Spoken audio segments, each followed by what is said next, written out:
You stand at the edge of Biskupia Gorka Hill. The sun is high. The crowd is restless. Over 200,000 people, pressed shoulder to shoulder, silent, boiling with anticipation and grief, watching the gallows in the July heat. This is not theater, it is not ceremony, it is the final reckoning. 11 figures stand on the scaffold, bound at the wrists, faces pale against the gallows' dark wood. Among them, Jenny Wanda Barkman, Gerda Steinhoff, Elizabeth Becker, young, composed, smirking, or perhaps trembling beneath the bravado, none older than 30, some barely 21. They were called the Ladies of Terror. You've seen their photographs, blonde hair pulled tight beneath the SS cap, smirks fixed into place like armor. These were not nurses, not clerks. These were guards of the Stutth concentration camp, overseers of selections, beatings, starvation, and gas. Now they're prisoners, and the noose is their verdict. You watch the executioner step forward. The rope tightens, a body jerks, then another, and another, 11 times. Justice, they say, but justice in this moment looks like fury in slow motion. The people cheer not because they enjoyed death, but because for the first time in years death belongs to the guilty. You turn your eyes from the gallows, but the camp's memory won't let go. Stutth, the first Nazi concentration camp built outside of Germany, one of the last to be liberated. A camp that swallowed over 110,000 souls, spitting out barely 25,000 survivors.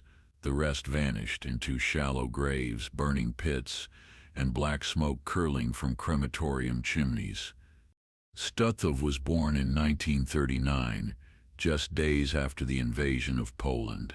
At first it was meant for Polish intelligentsia, doctors, teachers, priests, anyone capable of resistance. But soon it metastasized into something far worse. By 1943, it was an extermination facility.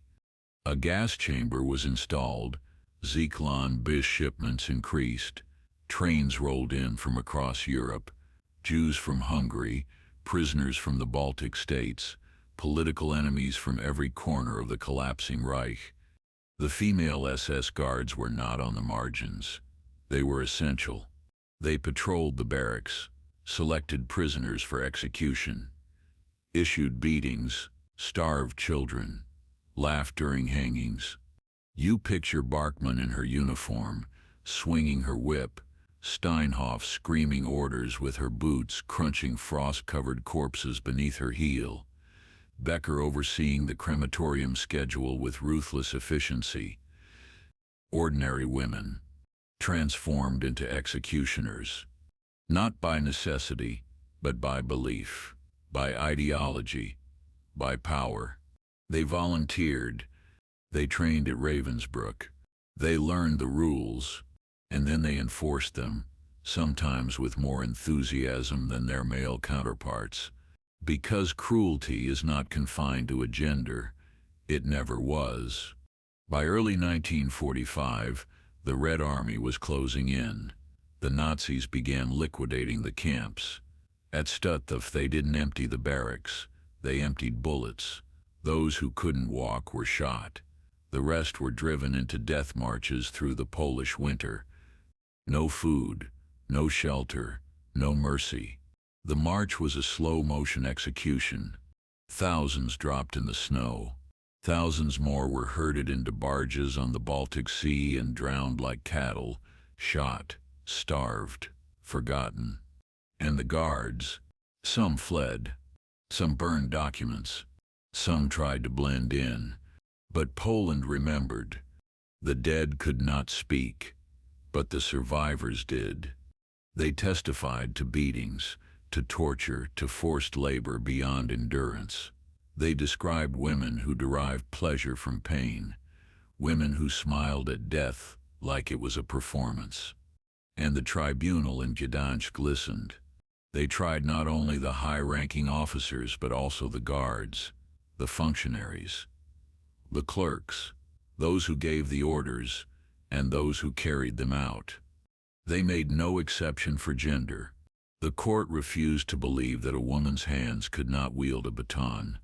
11 death sentences were handed down, not behind closed doors, but in public, not as vengeance, but as message.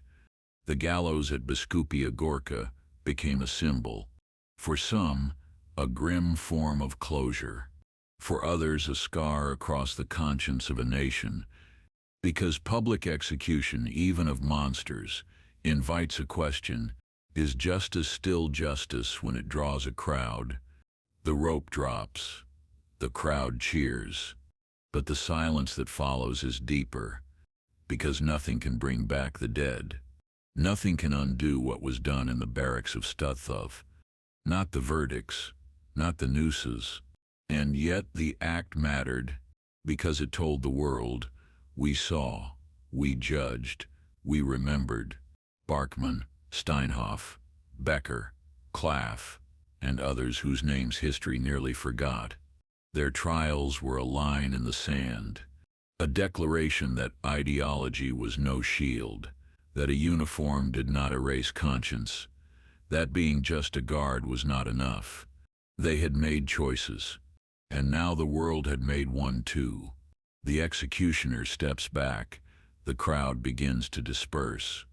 But memory lingers. The hill where the gallows stood becomes a quiet place in years to come, a place of pilgrimage, of reflection, of uneasy reckoning, because the lesson of Stutth is not simply that atrocities happened. It is that people allowed them, people built them, people normalized them. And among those people were women. Young, educated, patriotic, trained to see others as less than human. When the orders came, they obeyed.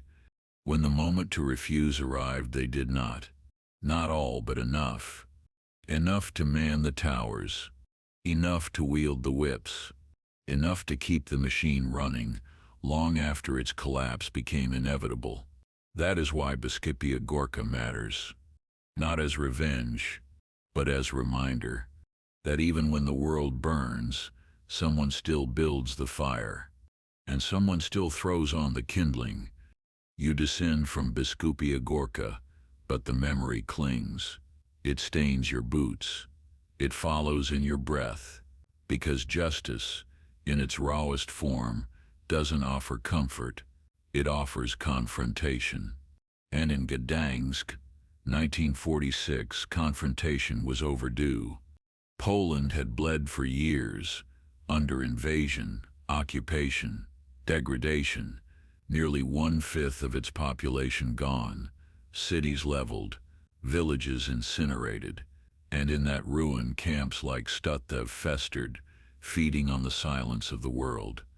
So when the trials began, they weren't just about crime, they were about acknowledgement. The court heard everything: the forced labor in freezing shipyards, the beatings with iron rods, the dogs set loose on starving prisoners, the mothers separated from their children, the selections, clinical and cruel, those sent left to live, those sent right to die. And woven through it all was the role of the women, not as victims, but as perpetrators. Trained at Lauenburg, the female guards of Stutth had been molded into cogs of the Nazi extermination machine. They weren't nurses in uniform. They were enforcers, extensions of SS will. They kept order with fists and fury. They participated in mass executions. They held power over life and death and wielded it with terrifying ease. Some took pride in their efficiency. Others claimed they were just following orders, but the court wasn't interested in excuses. It had testimony from prisoners who had watched their families die, from survivors who remembered every name, every scream, every uniform. They described Wanda Claff, who beat inmates until her hands bled.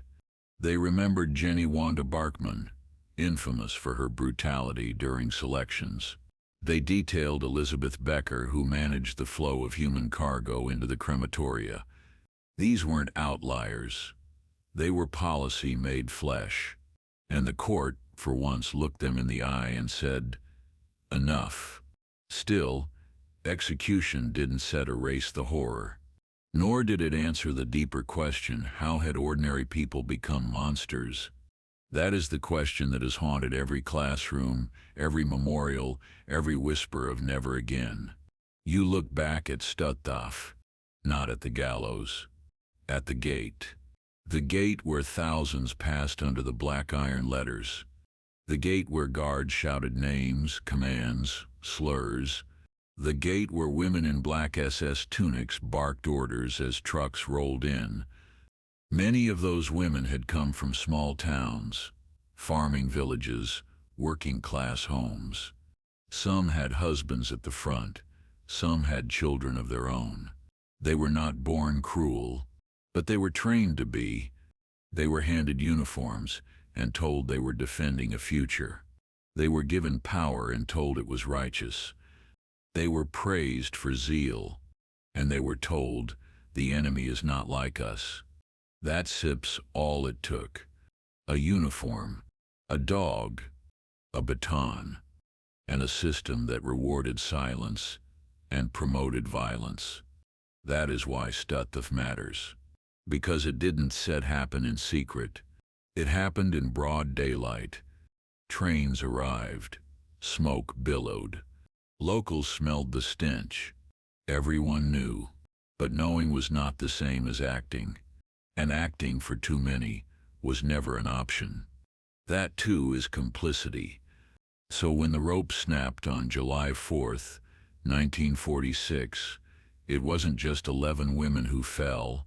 It was the illusion that evil is always male. That horror wears horns and shouts slogans. Sometimes it wears perfume. Sometimes it smiles. And sometimes it calls itself just a clerk. Stutth had no mercy, no humanity, no redemption. Its architecture was purpose-built for misery. Its barracks reeked of urine, rot, despair. Its crematorium burned through the night. Its records were meticulous. And still, it wasn't the largest camp. It wasn't Auschwitz. It wasn't Treblinka. But it was enough. Enough to bury 85,000 people in sand, ash, and silence. Enough to scar the earth where grass refuses to grow. And enough to remind the world that scale is not the measure of horror, intent is. The intent at Stutth was total. To erase. To strip humanity so thoroughly that even the bones would not remain. But the survivors spoke. They testified. And because of them, we know. We know that one of the women on the gallows had once kicked a teenage girl to death for dropping a bucket, that another sent children to the gas chamber because they were crying too loudly, that another kept a log of her punishments like trophies. None of this is fiction. All of it is truth, documented, filed, recorded. That is the great weapon of post-war justice, memory preserved. And yet even that is fragile. Because today there are those who question the trials, who say the hangings were excessive, who ask were they really guilty, as if guilt must wear a general's stripes to be real, as if death only counts when it comes from a man. This is why the history must be told again, because doubt festers in silence, because revisionism feeds on apathy, because the moment we stop telling the truth, the lie wins. You walk through what remains of Stutth today. The barracks are still, the wire is rusted, but the stories remain, etched into the walls, echoing across the grounds. They tell of hunger so deep your stomach turns in on itself, of winters so cold the dead froze before they hit the ground, of guards so casual in cruelty, even the prisoners called them demons. And the women, the ones who laughed at executions, who beat prisoners for entertainment. They are gone, but they are not forgotten. Nor are they forgiven. Their legacy is a reminder of what ideology can do when it is fed with fear, anger, and obedience. And their execution, however debated, was not just punishment. It was proof. Proof that the world for a moment found its voice, that it named the crime and punished the guilty. But justice is not a moment. It is a duty, and that duty now belongs to you, to remember, to speak, to resist, because the scaffold at Biskupia Gorka may be gone, but the ideology that built it is not. And history does not repeat. It is repeated by people who forget. The memories of Stutth and Biskupia Gorka do not fade with time. They calcify, not as legend, but as lesson, not locked in museums, but carved into the marrow of nations that once tried to pretend such evil belonged only to others. You walk the perimeter of the old camp. The remnants of the electrified fence still stand in places, skeletal and silent. Grass grows now where bones once lay scattered, but in the mind, the ground is soaked with frost, with blood, with fear. Because this place was never just about death. It was about erasure. Stutth wasn't built for spectacle. It was built for system. It wasn't meant to horrify. It was meant to function. And that function was extermination, masked as administration, death as policy, torture as standard operating procedure. That is why the guards matter. Because they weren't operating in a vacuum. They were the interface between ideology and flesh. They turned theory into agony, orders into corpses. And the women among them? They shattered assumptions. They tore through the lie that femininity equals compassion.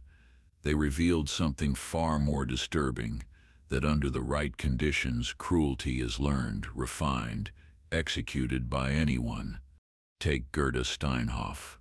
24 years old when she mounted the scaffold, described as energetic, zealous, almost cheerful in her role. She joined the SS Auxiliary in 1944, and within months, she was selecting prisoners for the gas chamber. Her motivation? Advancement, stability, belonging.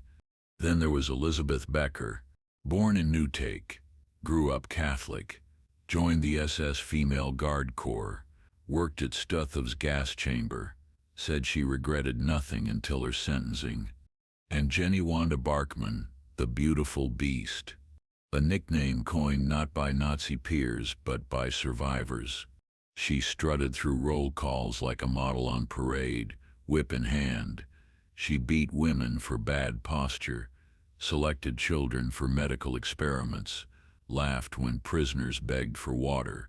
Her elegance masked sadism. Her youth masked venom. On the day of her execution, she smiled. Perhaps because she believed she had done her duty, perhaps because she knew her infamy would outlive her, perhaps because nothing frightened her anymore, not even the crowd screaming for justice at Biskupia Gorka. Each woman was hanged individually before the eyes of thousands. Each rope drop was a verdict not just on their crimes, but on what they represented: ideological obedience, normalized brutality, bureaucratized genocide. And yet, even as their feet dangled, questions remained. Who else was guilty? Who else escaped justice? Because Stutth's evil was not confined to those 11 women. There were dozens more, men and women alike, who blended back into society, who changed names, burned records, lied to their children, and in the chaos of post-war Europe, many succeeded. This too is part of the tragedy, that some of the worst went unpunished. That silence offered shelter. That time diluted outrage. And yet, not everywhere. In Poland, in the shadow of the camps, memory endured. Children were taught. Monuments were built. Trials continued. The dead were named. Biskupia Gorka became more than a hill. It became a warning, a marker in the sand that said here the world remembered. But remembrance is not static. It is contested. And with each generation, the risk of forgetting grows. The survivors, those who bore witness, are now few. Their voices, once defiant, are fading into the pages of history books, and in that vacuum, revisionist creep. They whisper doubt, they question numbers, they distort motives, and their targets are not just facts, but feelings. They aim to erode empathy, to turn horror into debate. This is why the story of Stutth's female guards still matters, because it's not just about punishment. It's about recognition. Recognition that cruelty is not confined to monsters in uniform, but thrives in ordinary people when conditions permit. Recognition that gender is not protection from guilt. Recognition that ideology once internalized can warp anyone into an instrument of destruction. You stare at the empty gallows site now. There is no rope, no crowd, no spectacle, only silence. And that silence is heavy with questions. What makes a person commit such acts? Was it fear? Indoctrination? Ambition? Did they believe the Jews were not human? Or did they simply not care? For the female guards at Stutth, the answer is complicated. Some, like Becker, showed remorse just before the rope was tightened. Others, like Steinhoff and Barkman, went defiantly. None were insane. None were coerced. All had choices. And therein lies the point. Stutth wasn't an anomaly. It was a mirror. And the reflection it offers is not of monsters, but of people. People who obeyed. People who rationalized. People who enjoyed power and the freedom to act without consequence. That is what made the post-war trials so vital. They pierced the narrative that evil only lives at the top. They said no more hiding behind rank, no more hiding behind orders. If you beat, you are guilty. If you selected, you are guilty. If you starved, tortured, dehumanized, you are guilty. And when the court made that clear, when the gallows dropped, the message echoed beyond Gdansk. It reached Berlin, Vienna, Hamburg, Munich. It told the world the age of impunity is over, or so it hoped. Because the truth is, impunity never fully dies. It retreats. It waits. It dresses itself in new uniforms. It adopts new slogans. But its methods stay the same: division, propaganda, scapegoating, silence. That's why the gallows at Biskupia Gorka must not be remembered with satisfaction, but with solemnity. They were not vengeance. They were consequence. And if we forget what led to those ropes, we risk tying new ones, figuratively or otherwise. You close your eyes and picture the camp again. The barracks, the wire, the ash, the women who turned pain into routine, and the prisoners who survived them, not just because they were lucky, but because they refused to die on terms set by monsters. They lived to speak, to name, to demand justice, and in doing so, they wrote the ending Stutth was never supposed to have, one of accountability, of truth, of defiance. You walk the path prisoners once trudged barefoot, bloodied, hollow-eyed beneath a sky that never offered mercy. This is the long road to the crematorium. It winds through the heart of the camp like a scar. Here silence has weight. Here the ground remembers. Each brick is a witness. Each foundation stone a ledger. Every beam of wood in the barracks was once a wall between life and annihilation. The camp itself, even now, seems to breathe in a hushed gasp, a monument not just to death, but to the machinery of death. Death that was organized, scheduled, managed. And the women, the female guards, were not outliers in that machine. They were gears, cogs, some oiled with ideology, others with fear, but too many driven by a deeper, darker fuel, the lure of power without consequence. This wasn't tech chaos. It was policy. The Nazis had long known that to torture efficiently they needed not just guards but administrators, not just commanders but enforcers, and not just men but women too, loyal, unflinching, cruel. At Stutth, over 130 female SS guards served. Many came from modest beginnings. Some were factory workers, others were farmers' daughters, a few were barely educated, yet once in uniform, all were transformed, not by some supernatural evil, but by proximity to absolute authority. They weren't merely participants, they were believers. They learned to dehumanize. They learned to control. They learned that pain delivered from above, whether with a baton, a command, or a denial of food, was not only permitted but applauded. Training at Ravensbrück taught them to suppress empathy, to enforce discipline with fists, to treat resistance with death. And they learned quickly. The more brutal they were, the faster they rose. Guards like Barkmann, Steinhoff, and Becker were not punished for cruelty. They were promoted for it. They were symbols, and those symbols were meant to terrify. Women who should have been caregivers became architects of suffering. But here's the uncomfortable truth. They were still human, and that is what makes their crimes so unbearable. They could laugh, they could flirt, they could write letters home. And yet in the same breath, they could swing a whip across a starving woman's face. That dissonance is what haunts this history. Not just that evil existed, but that it lived behind familiar faces. And when the camp was finally liberated in May 1945, it wasn't just the survivors who were skeletal and broken. It was the illusion that such horror could be blamed solely on distant men in Berlin. No, it was here, in Gdansk, on this ground, committed by neighbors, by secretaries, by women who once rocked cradles.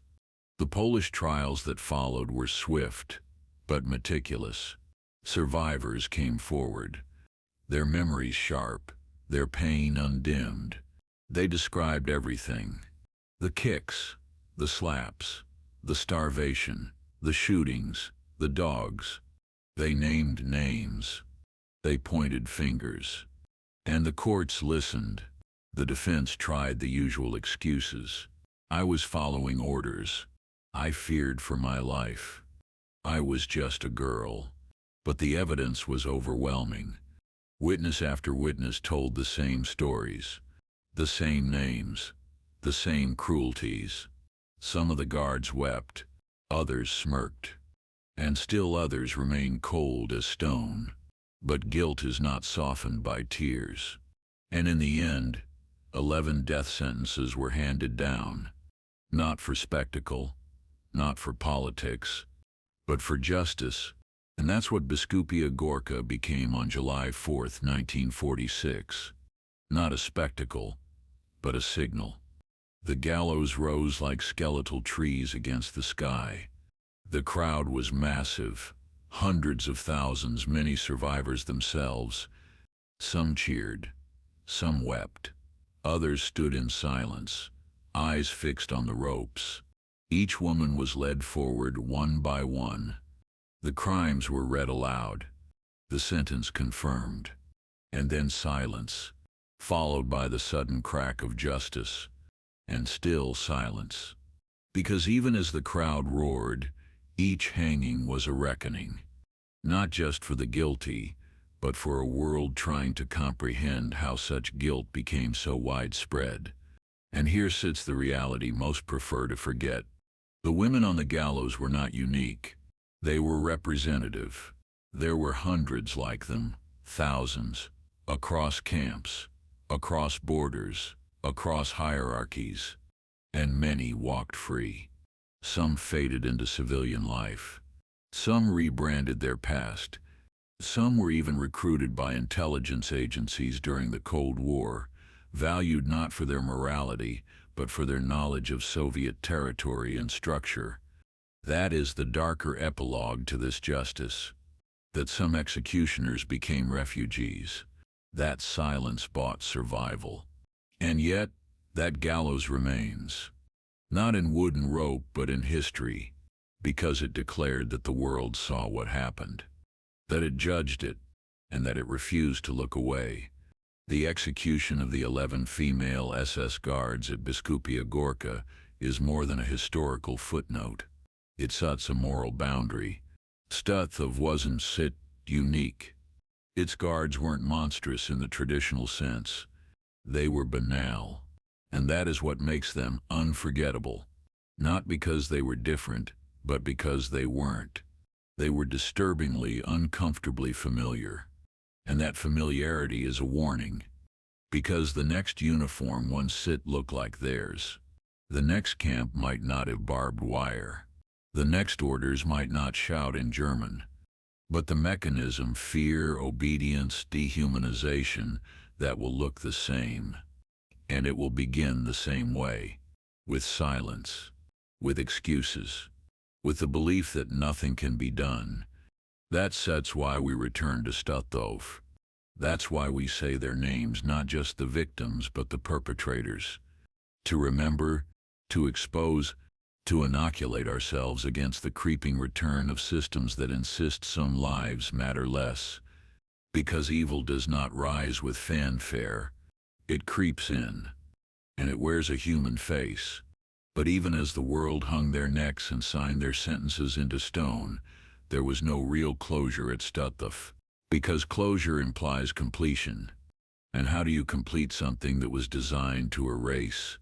The ashes of 85,000 human beings burned in ovens, scattered in pits, dumped into the sea, do not settle neatly into a narrative. They cling, they suffocate, they demand witness over and over again. And for those who survived, the rope did not undo the lash. For those who crawled out of the barracks, skin clinging to bone, justice was never just the scaffold. It was survival. It was testimony. It was rebuilding a life from beneath the weight of horror. That's what makes Biskupia Gorka a paradox. It delivered justice, but it could never deliver peace. Because peace requires forgetting, and Stutth refuses to be forgotten. The camp is a skeleton now, but its bones are intact. The crematorium, blackened by fire and memory. The gas chamber, low-ceilinged and claustrophobic. The barbed wire fencing, still rusting under Polish rain. They remain not because history needed props, but because truth needs a place to scream. You walk into one of the barracks. There are bunks still lined against the wall, wooden slats, no mattresses, just the hard frame where flesh once turned against bone in hunger's slow crucifixion. You imagine the silence at night, pierced by coughs, groans, fever dreams. And in the morning, the boots, always the boots, clicking on gravel, barking orders, dragging the sick away. And sometimes the distinct voice of a woman, crisp, clipped, cold, calling out a prisoner's name. That's what made the female guards so insidious. They blurred the line. They disrupted the myth of feminine virtue. In reality, the women at Stutth often exceeded their male counterparts in cruelty. They had something to prove, to the system, to the SS hierarchy, to themselves. And the system rewarded them. Promotion, respect. Not in the world outside, but within the gates, where the laws of decency had been inverted. Here, sadism wasn't that deviant. It was expected. Here, obedience wasn't honorable. It was demanded. That's why their executions drew crowds. Because the world had never seen women like these. Not witches, not demons, but bureaucrats of death. They didn't poison apples. They processed transports. They didn't Stutth cast spells. They recorded inventory. And when it came time to choose who lived and who died, they did so with the same detachment as filing paperwork. They were, in every sense, modern. And that sep's the most terrifying part. That this wasn't set medieval savagery. It was 20th century efficiency.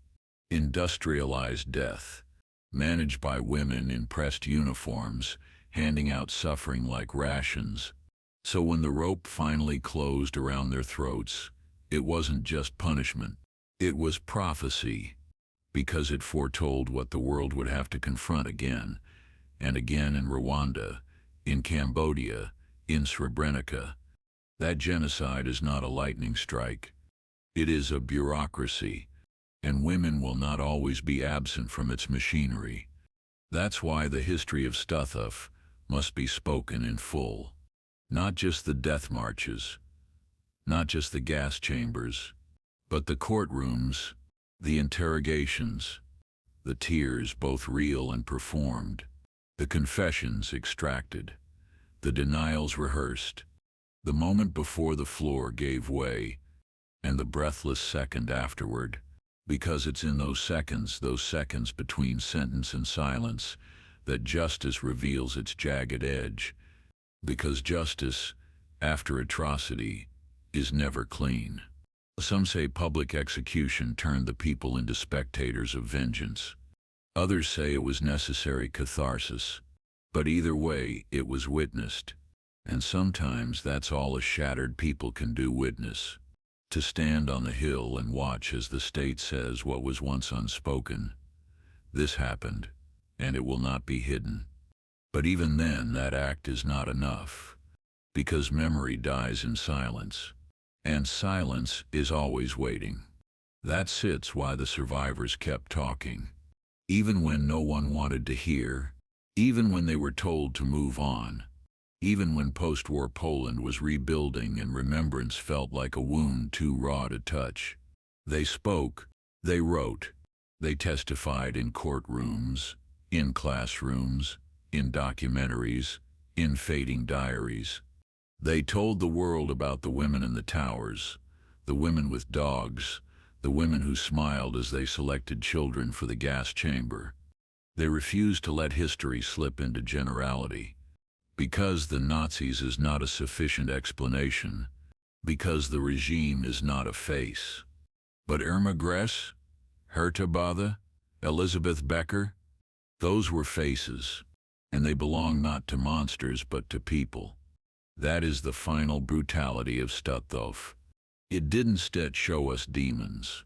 It showed us ourselves, the pieces of humanity that can be broken, the values that can be inverted, the instincts that can be corrupted, all for belonging, for authority, for a place in the hierarchy, and if it happened once, under uniforms, under flags, under ideology, it can happen again. Only the names will change. Only the symbols will be new, but the pattern will be the same. That's why Biskupia Gorka still matters. It wasn't just the end of 11 women. It was the start of a lesson about complicity, a lesson about memory, a lesson that says even when justice comes late, it must still come. Because if we do not hold those responsible, the next generation will inherit not memory, but myth. And myths are dangerous, because they allow revision, and revision allows repetition. That is the moral terrain of Stutth. It is not black and white. It is blood-stained, muddy, fraught with contradiction. But it is real, and it is waiting to be understood, not just as history but as warning. You step back from the gallows, from the barracks, from the burned-out ruins. But you don't leave it behind. You carry it. Because to remember Stutth is to bear witness, and to bear witness is to act. You step outside the crematorium, and the wind strikes your face, cold, abrasive, cleansing nothing, This is where the cycle ended for most prisoners at Stutth. Their last breath didn't happen in a gas chamber. It happened right here. Flames roaring behind the furnace doors, stacks of corpses in twisted silence, ash floating like the memory of names erased. But now the fire sit's gone out, and yet the heat remains. In every record, in every testimony, in the scarred memories of the few who lived long enough to tell the world what these grounds once demanded of them. Because the truth is this: there is no closure, there is only continuation of memory, of struggle, of justice clawed from the jaws of complicity. After the executions at Biskupia Gorka, Poland tried to rebuild not just its cities but its sense of moral gravity. The trials weren't the end. They were a beginning, a signal that participation in atrocity would not be erased by gender, age, or insignificance. And it was here, in this rebirth of justice, that an unexpected power took shape: the survivor's voice. They had no uniforms, no titles, no courts to enforce their words. But they had truth, and truth, once spoken, does not die quietly. Take Helena Barenbaum, a Polish Jewish survivor of Majdanek and Auschwitz, who later visited Stutth. She once said, "A place like this does not end when the gates open. It continues in the silence that follows." That silence was loud in Gdansk, even louder in post-war Germany, because for every execution carried out there were 10 more crimes ignored. Bureaucrats who disappeared into the civil service, camp administrators who walked out of prison in 5 years, guards who rewrote their pasts in polite society. West Germany, crippled by Cold War priorities, let many of them go. And the East, Stalin's show trials twisted justice into spectacle. But still, some kept digging. In 1974, the Stutth Museum opened its doors, modest, underfunded, but unrelenting. They collected uniforms, eyeglasses, and they collected names, thousands of them, names that had vanished from ledgers, erased from tombstones. Children, mothers, scholars, farmers. Every name a denial of Nazi ideology, every record a punch in the face of forgetting. And then came the students. Polish, German, Israeli. They walked the grounds with notebooks in hand, not tears. They asked questions. They demanded answers. And in the archives they found what silence tried to hide: guard logs, execution reports, transport schedules, documents signed by the same hands that later pleaded innocence at Biskupia Gorka.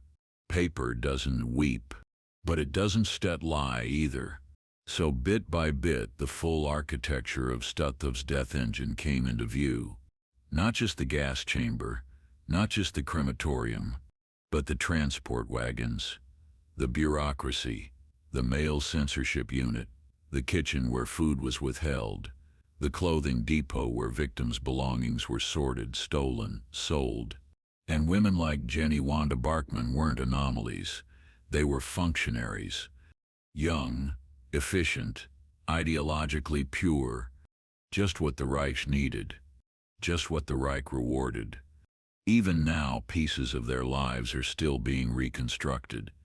In a police file, you find a job application Barkman filed before joining the SS, a waitress, a retail clerk, then a volunteer. That sits how it starts. A signature, a smile, a train ride, then a uniform, a baton, and eventually a rope, but only for some. Because justice, even after the war, remained unequal. For every woman who swung at Biskupia Gorka, another was quietly reintegrated, married, had children, lived decades under a name that bore no trace of ash. In the 1950s, one former Stutth of Guard was arrested in Hamburg, working as a school secretary. When questioned, she said, "I never thought anyone would remember." And that sits what they counted on: forgetting. But forgetting is not an option. Not when you stand inside the gas chamber and see the scratch marks on the walls. Not when you hold the final letter of a mother who knew she was sending her child to die first. Not when a survivor describes the moment she was told to undress, not for punishment, but for processing. Processing, like cargo. That sups the language of genocide. Stripped of names, of identity, of individuality, turned into numbers. And numbers are easy to erase. But survivors refuse to be numbers.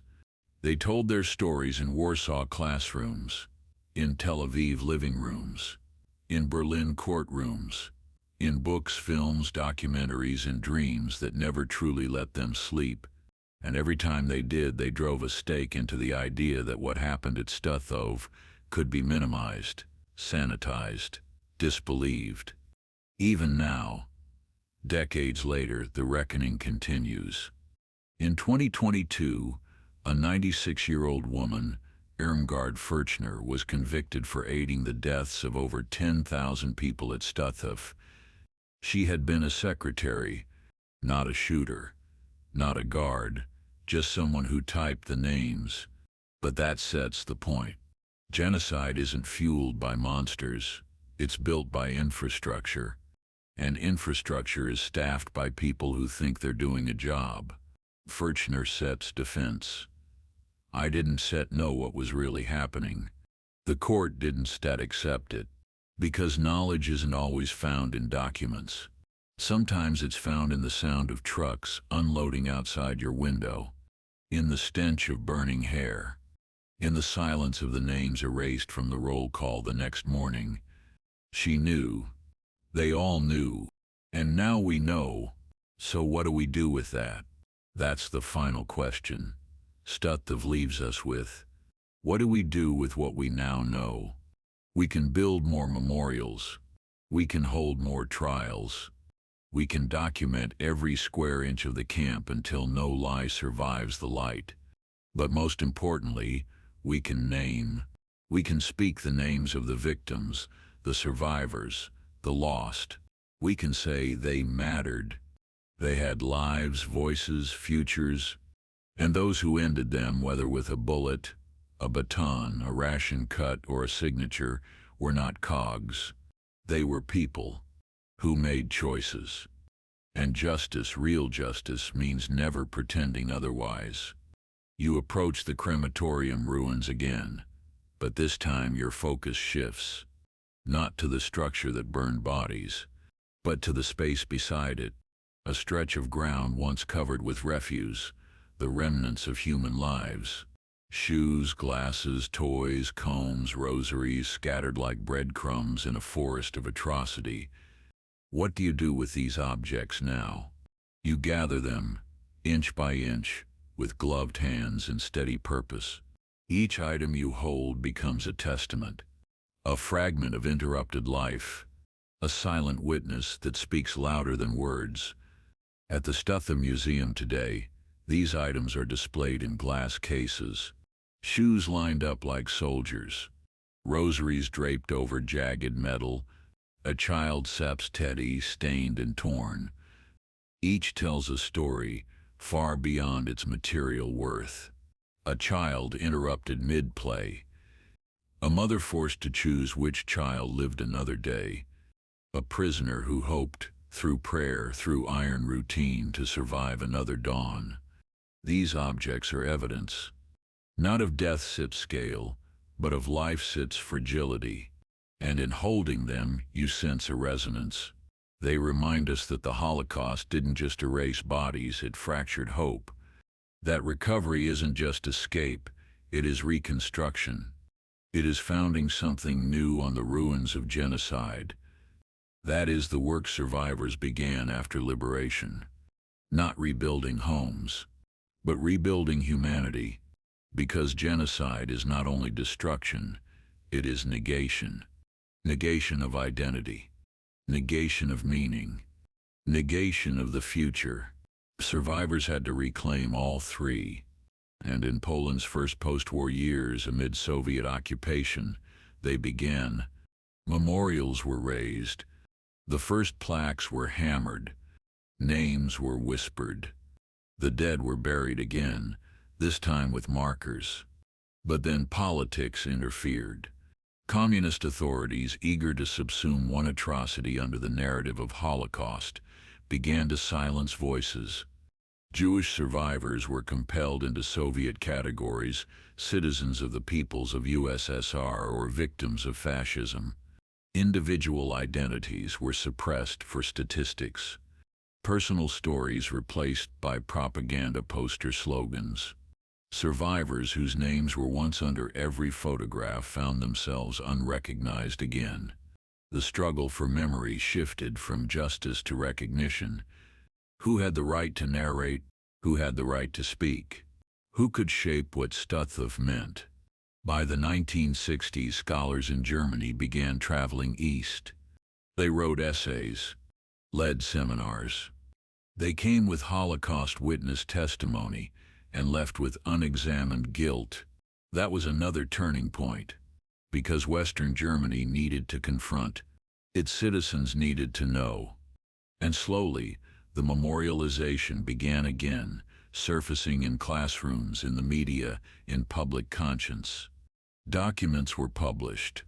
Trials reopened. In 2000, Germany issued formal apology to survivors, and at Stutth, the place of the absorber, the faceless, the gutting, the death, the pain, became recognized as a place of remembrance. But memorialization alone isn't enough. Because genocide is not immobilized by history, it adapts, it migrates, it mutates.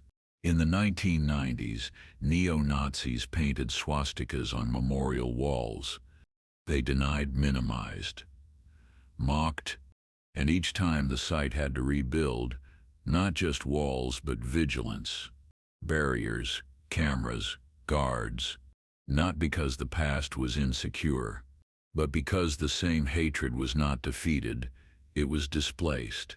Which brings us to today, where Stutth stands in a Poland again tussling with memory politics, where education battles political omission, where some want to highlight Polish suffering under Nazi occupation, and understandably so, but the memory of Jewish suffering and Roma extermination must remain central, not balanced but integrated.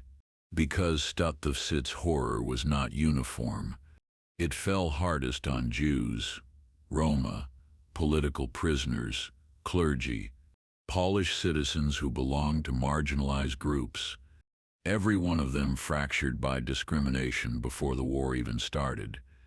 So the camp's memory must be shared without hierarchy, because genocide demands universal remembrance, but it demands particular focus on those who were targeted for who they were, which is why during annual memorial ceremonies rabbis pray alongside priests, Roma elders kneel beside state officials, a circle of survivors, descendants, scholars, visitors, students, soldiers, all coming to bear witness to what happened.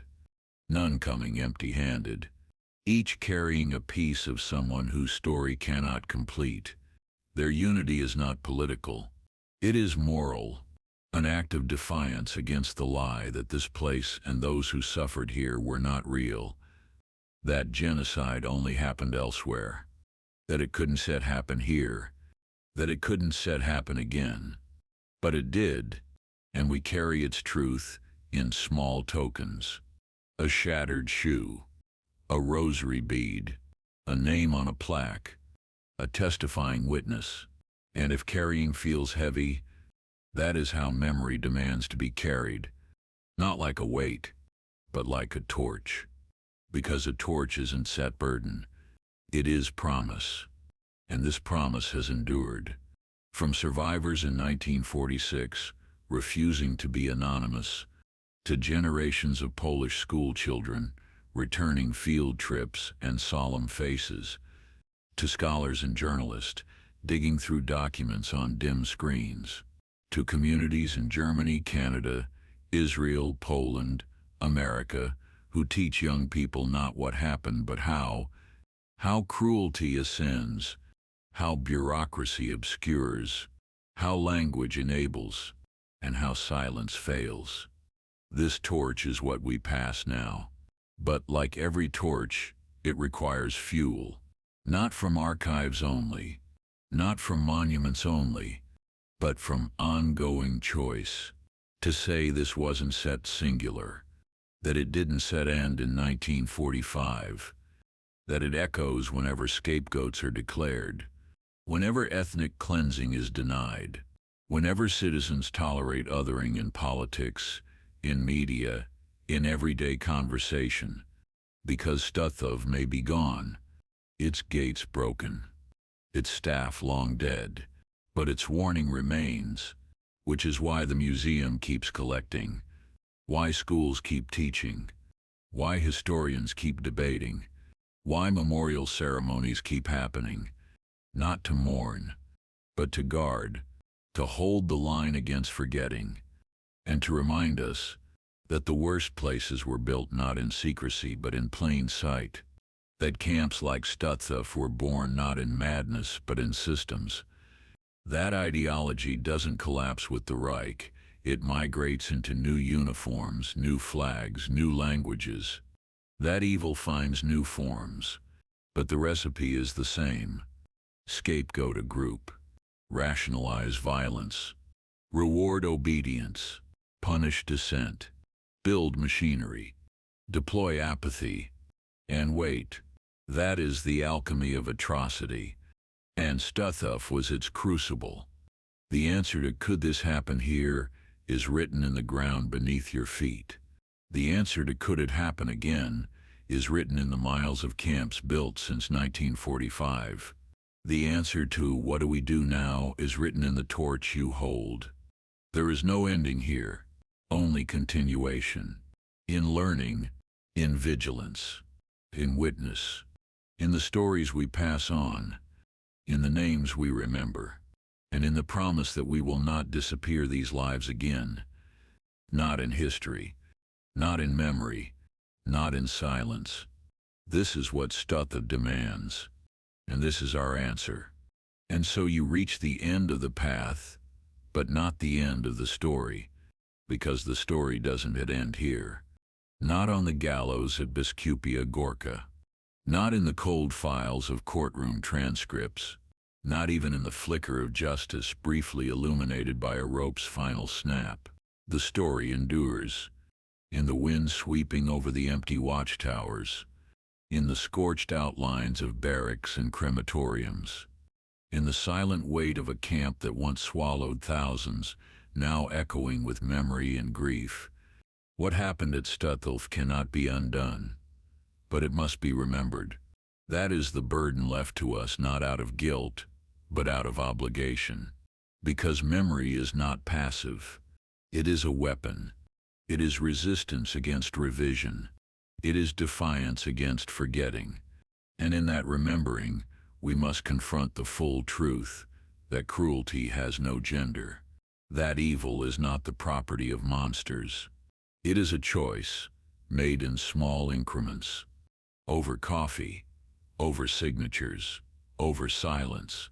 11 women stood on the scaffold in 1946, not because they were witches, but because they were willing to watch, to obey, to participate. That truth fractures the illusions we build about ourselves.